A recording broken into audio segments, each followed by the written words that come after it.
bajya bavuga ngo izi nkoko ngo zirya abanyururu. Ndumva ziryoshye kabisa. Oh my god. Ni igihingwa ngandurarugo koko. Iki gihingwa ngandurarugo kiraryoshye ndakabura umushi. Yewe barazibeshyera. Iyi sake wagira ngo ni itako wa mugani. Ariko ubundi abantu bahamagara abantu ku isaha yo gufata isake nk'iyi ngiyi. Uyu we ni uw'ingenzi rya hatari.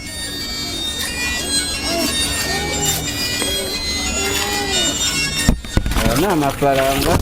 Aya ni amafaranga. Halo?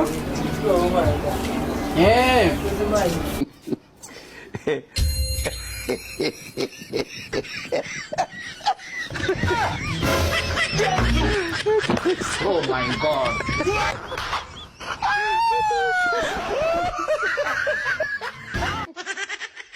Ibiryo byanjye bigiye hera.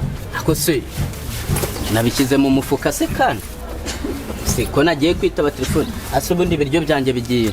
Ibiryo byanjye bira biryo byari binaryoshye. Ibi biryo byari biryoshye. Bigiye hehe se kandi? Cyangwa nibajyaho na birambe. Ibiryo byanjye bigiye. Ibiryo byanjye bundi se ibiryo byanjye. Ibiryo byanjye. Ibiryo byanjye nkuba nyagukubitwa n'inkuba. Ibiryo byanjye. Ibiryo byanjye mbisize hariya ngewe kwitaba telefone. Ibiryo Gisana kiri. Ibiryo yego. Nibyo. Urajyanye. Abanyamagambo mongo. Ngira. Hari akantu kaje nk'umurabyo. Agabo bita mirabyo. Imvura itaguye. Umurabyo imvura itaguye. Hari akagabo bita mirabyo. Kaje kamwe karekare. Niko kabirabisha. Murahuye. Kabinyujije hariya. Hari. Kagiye kabirya. Ndamukurikira ndakamukurikira. Mfasha tujyane nzakugurira icupa.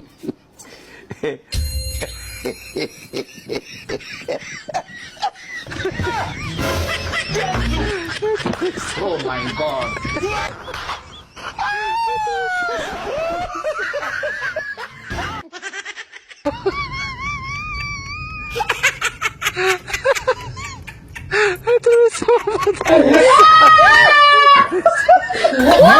Ibiryo byanjye wowe.